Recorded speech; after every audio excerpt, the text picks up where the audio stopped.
नमस्कार, मध्य प्रदेश तक देख रहे हैं आप। मैं हूं आपके साथ गुंजन। गोटेगांव में बीजेपी के कार्यकर्ता सम्मेलन में शामिल होने आए केंद्रीय इस्पात राज्य मंत्री फग्गन सिंह कुलस्ते और केंद्रीय जल शक्ति एवं खाद्य प्रसंस्करण राज्य मंत्री प्रहलाद पटेल ने कार्यकर्ताओं को संबोधित करते हुए उन्हें 2023 की विधानसभा चुनाव एवं 2024 में होने वाले लोकसभा चुनाव के लिए तैयार रहने तथा पीएम मोदी के विजन को घर घर पहुंचाने की बात कही।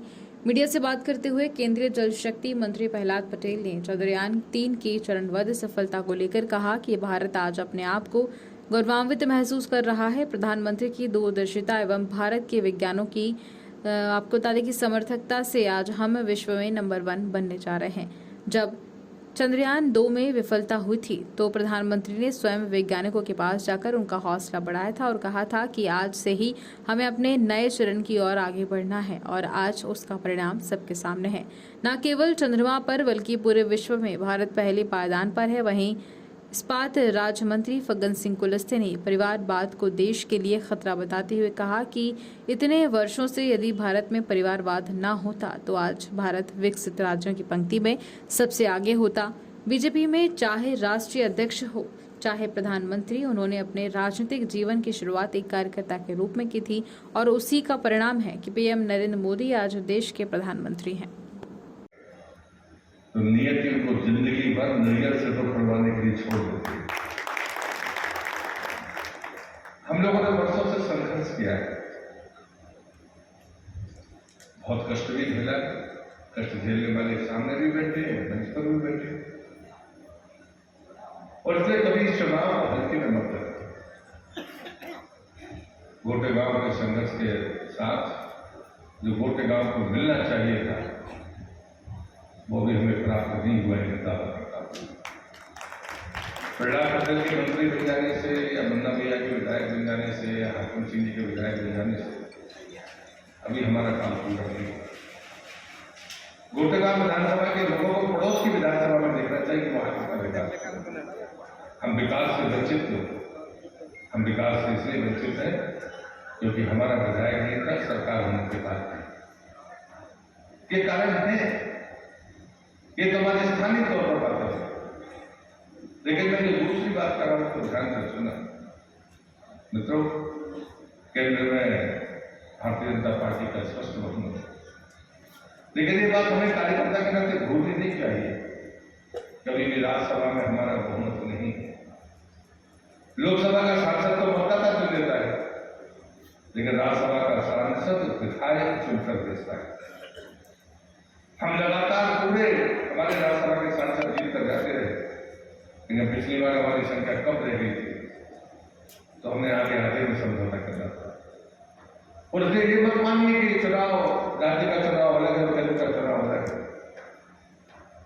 राज्य के चुनाव का केंद्र के चुनाव से सीधा संबंध है, क्योंकि काम अभी हमारा अधूरा है। अभी हमारे राष्ट्र का काम हमारा पूरा नहीं हुआ।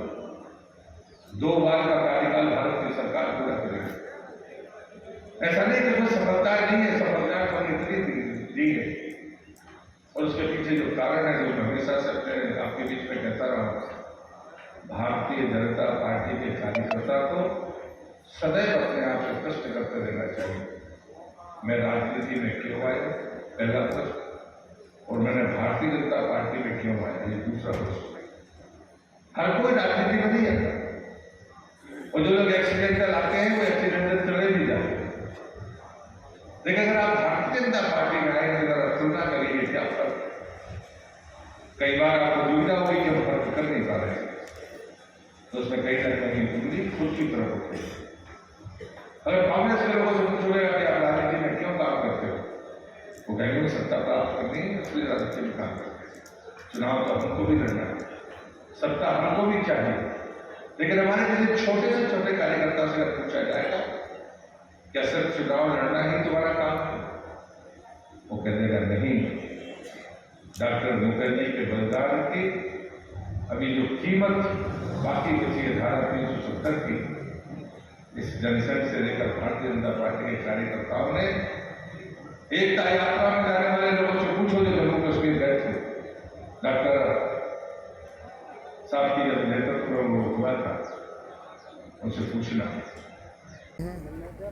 ऐसे देश के दूसरे राजनीतिक पार्टियों में आज सभी पार्टियों के अंदर इस प्रकार की स्थिति है। बीजेपी में कोई भी कार्यकर्ता, मैंने अभी उदाहरण दिया कि आज अगर प्रकाश नड्डा राष्ट्रीय अध्यक्ष बने हैं तो एक साधारण कार्यकर्ता विद्यार्थी परिषद से निकल करके यहाँ तक पहुँचे। प्रधानमंत्री नरेंद्र मोदी जी कार्यकर्ता के नाते काम करते करते मुख्यमंत्री बने, आज प्रधानमंत्री बने।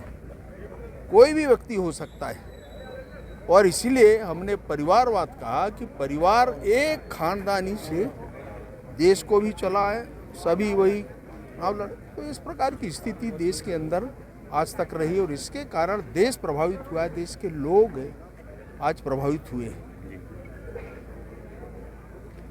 तो ये जो परिस्थितियां हैं इनको समझने की जरूरत है। तो इसीलिए हमने कहा कि भाई ये जो परिवारवाद है, इस परिवारवाद के कारण देश बर्बाद हुआ है।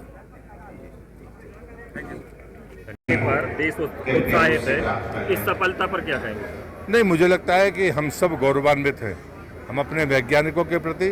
और प्रधानमंत्री का वो पोस्चर, जब एक बार चंद्रयान विफल हुआ था तो प्रधानमंत्री ने जाकर उनको कहा था कि निराश होने की ज़रूरत नहीं है, कल से आज से ही अपना काम शुरू कर दीजिए।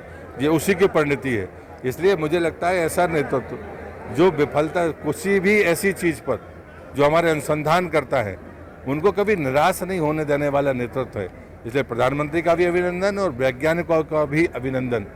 भारत पहले पायदान पर जाने की यात्रा में है, इसलिए चंद्रमा पर भी जाएंगे और पहले पायदान पर भी जाएंगे।